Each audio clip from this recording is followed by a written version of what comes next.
Hello दोस्तों, राम राम। तो आज हम अयोध्या की एक नगरी में घूमने गए थे जिसका नाम है दर्शन नगर। वहाँ पर सूरज कुंड है। कुंड मीन्स आप लोगों को पता होगा कि जिसमें पानी होता है। आगे आगे ससुर जी मेरे चल रहे हैं, पीछे पीछे मैं चल रही हूँ। मेरा बेटा भी है साथ में जो कि मेरी रिकॉर्डिंग कर रहा है ना चाहते हुए भी। दोस्तों अभी मैं सूरज कुंड पहुँचने वाली, दिखाती हूँ आपको। पार्क सजा हुआ, पार्क में बहुत अच्छे से पेड़ों के ऊपर लाइट्स लगी हैं। आगे मेरे से ये आ गया हमारा पूरा कुंड, सूरज कुंड जिसको बोलते हैं। और इन्हीं सूरज देवता के ही वंशज हैं श्री रामचंद्र जी। और यहाँ पर लेज़र लाइट के ज़रिए हमें दिखाया गया कि कैसे जब राम जी बहुत परेशान होते हैं राज तिलक वाले दिन, तो सूर्य देव की उपासना करते हैं। सूर्य देव जी प्रकट होते हैं और उनको आशीर्वाद देते हैं। और इस कुंड में जो भी नहाएगा उसको जो चमड़ी का रोग है वो सारा ठीक हो जाता है। और अभी अयोध्या में राम जी की मूर्ति स्थापित होने के बाद बहुत डेवलप्ड हो गया सूरज कुंड। पहले तो बहुत सिंपल सा था। और यहाँ पर एक सूर्य देव का विशालकाय मंदिर है और बहुत अच्छे से पार्क बने हैं, बच्चों को बैठने के लिए जगह हैं, झूले वगैरह की भी। और उसके बाद आपको खाने पीने के लिए बहुत अच्छा सा रेस्टोरेंट बना है अंदर में। तो आप लोग आइए राम की नगरी अयोध्या में, और वहाँ से कुछ ही दूरी पर सूरज कुंड देखिए और गर्मियाँ बढ़ाइए। और ये आप देख सकते हैं राम जी की पूरी झांकी हम लोगों ने देखी है, और आप भी देखिए मेरे साथ साथ। माता के साथ उनका पुनः आगमन अयोध्या में हुआ।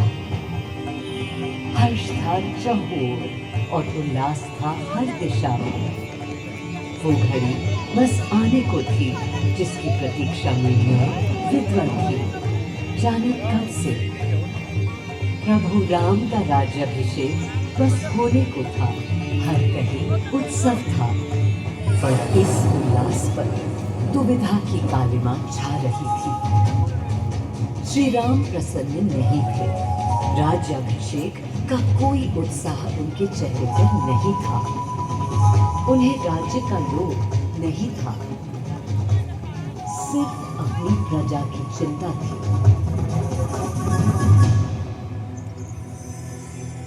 सबके मन में एक ही प्रश्न था, कौन हल कर सकेगा श्री राम की इस दुविधा को, मिटा सकेगा इस अंधकार को।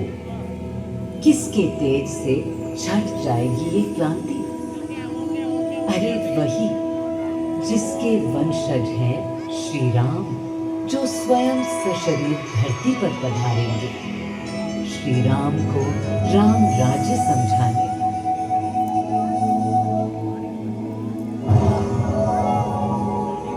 ये गाथा उस शक्ति पुंज की है जो पृथ्वी पर जीवन और सृष्टि का केंद्र था, है और रहेगा।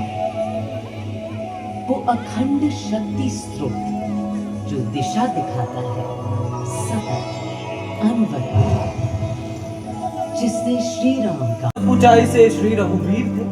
पद की प्रसन्नता या तर्क निरत होने का ललक या मन कोई कुछ भी तो दिखी नहीं। मुकुट सामने रख कितने अधीर थे। वे तो थे अधीर नहीं, हाँ थोड़े गंभीर थे। सौम्य मुखमंडल पर निर्बलों की पीड़ा थी, दीनहीन असहाय वंचितों का दर्द था। उनके लिए मुकुट अथवा राज सिंहासन वैभव का लोभ नहीं। अब कैसे सुखी दिखें जब तक सुखी सारे लोग नहीं। तब दिशा निर्देशन के लिए श्री राम ने स्वयं सूर्यदेव का स्मरण किया। श्री राम सूर्यदेव का आह्वान करने लगे। क्लांत मन से उन्होंने अपने पितामह को याद किया। मन असमंजस में था उनका। कर्तव्य की सही दिशा उन्हें सूझ नहीं रही थी। क्या उचित है प्रजा के लिए, उनके लिए, वंश के लिए, धर्म के लिए, शांति के लिए? इसी परामर्श के लिए अंतर्मन से उन्होंने सूर्यदेव को पुकारा।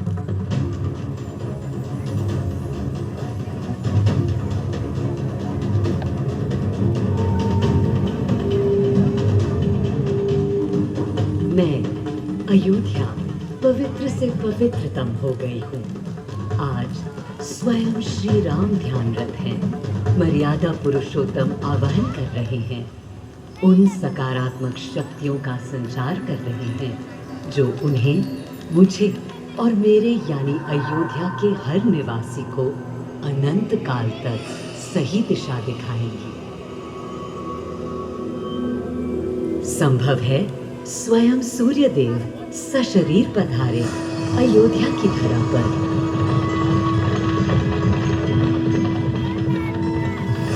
और देखो, श्री सूर्यदेव आने को हैं।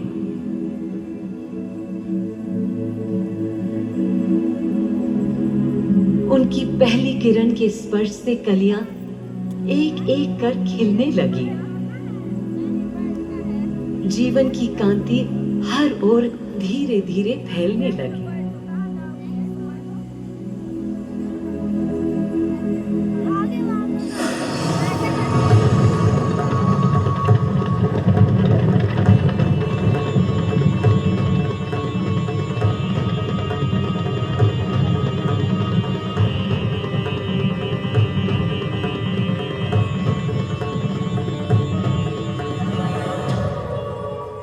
कितना अनोखा दिन है। स्वयं सशरीर अपने अलौकिक स्वरूप में पधारे हैं श्री सूर्यदेव नारायण, और उनके अधीर मन के संशय मिटाने को। अधीर है या गंभीर है, मैं जानता हूँ क्या उनकी पीड़ा।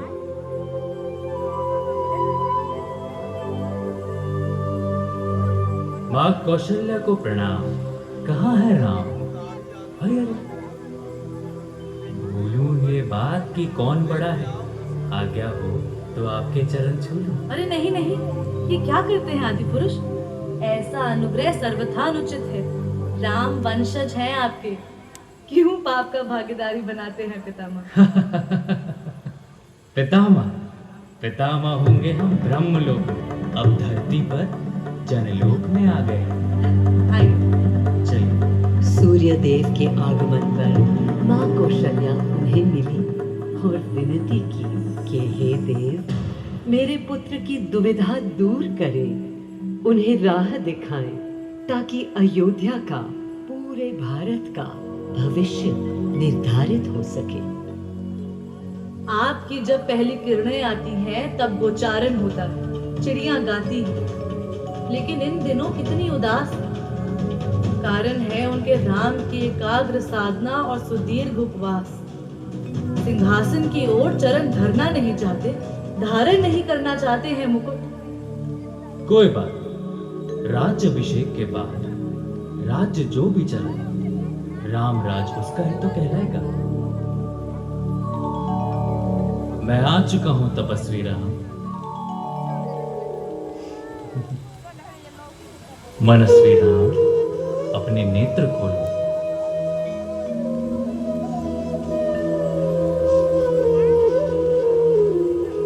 प्रणाम पितामह, प्रणाम। प्रणाम मेरे राम, प्रणाम।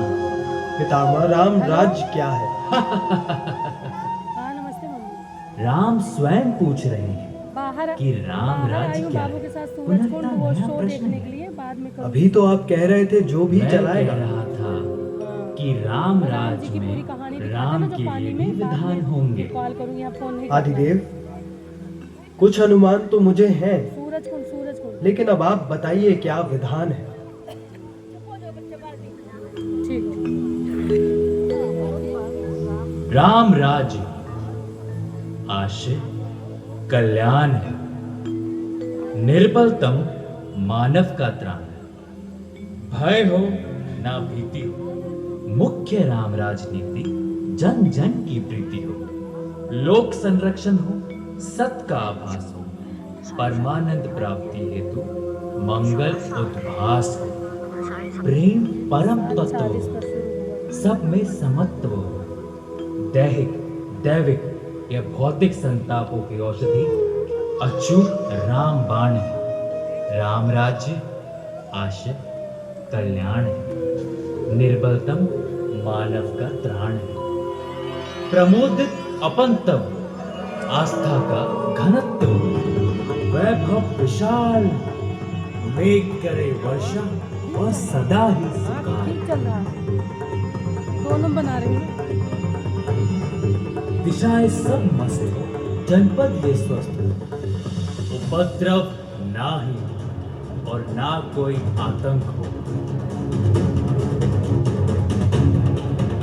कोई नहीं रंग हो, सुख ही सुख निशंक हो, प्रेम योग धर्म मूल्य प्राण है, राम राज आशय कल्याण है। मां कौशल्या, अभी ये मुकुट मात्र सोने का है। मैं इस मुकुट को राम के साथ सदा उपस्थित होने का बना देता हूं।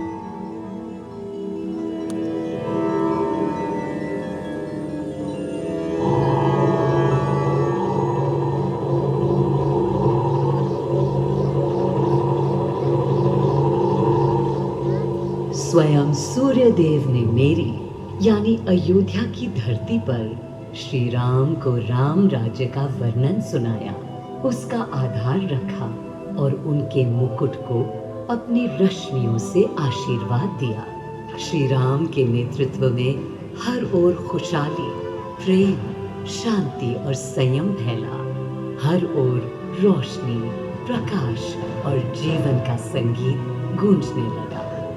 राम राज्य का पथ दर्शाकर चल दिए सूर्यदेव पुनः अपने लोक, ताकि अनंत काल तक अयोध्या ही नहीं पूरा विश्व उस शक्ति का संचार अनुभव कर सके। हर दिशा खिल उठी श्री राम के राम राज्य से। सूर्यदेव के स्पर्श से पावन हुई मेरी धरती, पर जहाँ उनका रथ रुका था वहाँ स्वयं यह कुंड बन गया। समय बदला, मेरा और इस कुंड का स्वरूप भी बदलता गया। स्कंद पुराण के अनुसार यह स्थल घोषार्क तीर्थ के नाम से भी जाना जाता है। जब प्रतापी राजा घोष यहाँ आए और उन्होंने ऋषियों को यहाँ स्नान करते देखा तो स्वयं भी किया, जिसके बाद उनका शरीर दिव्य, निरोगी और अलौकिक हो गया। काया भी कांतिमय हो गई। यहाँ की गई उनकी घोर तपस्या का तेज आज भी अनुभव किया जा सकता है। दिन बीते, साल बीते और फिर अनेकों सदियों के बाद राजा दर्शन सिंह यहाँ आए। यही तपस्या करने के बाद उन्होंने यहाँ सूर्य मंदिर, कुंड और चारों ओर घाट का निर्माण कराया, जिससे यहाँ की प्रजा भी इस अलौकिक कुंड का लाभ उठा सके। सूर्यदेव के महात्म्य से मैं अयोध्या और तेजमय हो गई, और इसका प्रमाण इस सूर्य कुंड और समीप स्थित गरिमा में सूर्य मंदिर से स्थापित हो जाता है।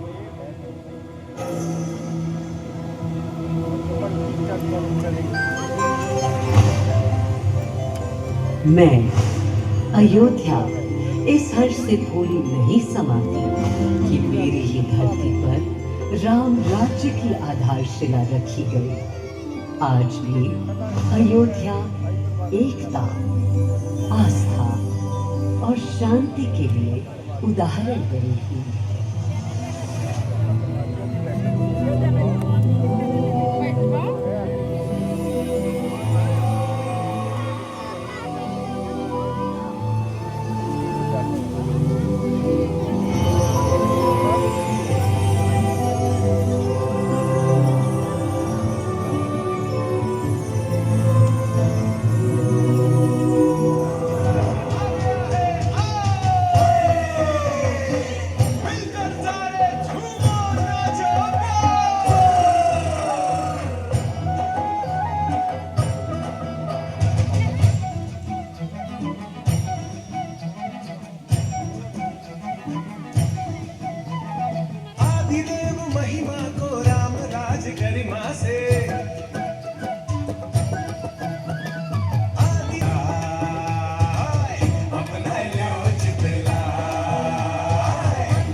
स्टोरी चलेगी तो चला।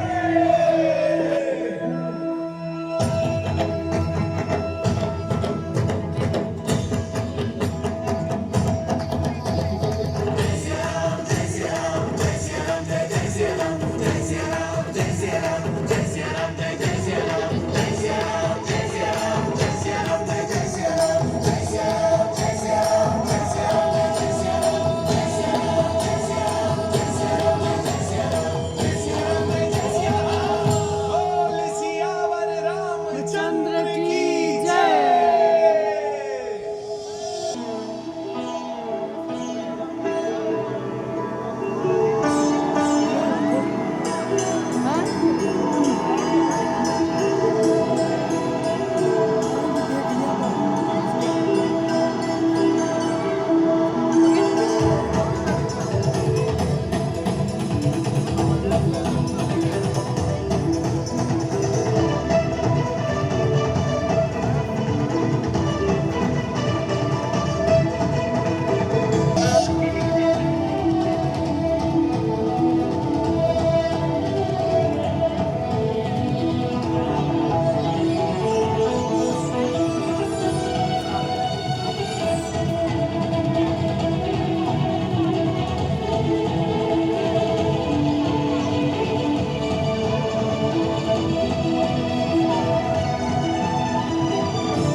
जय श्री राम।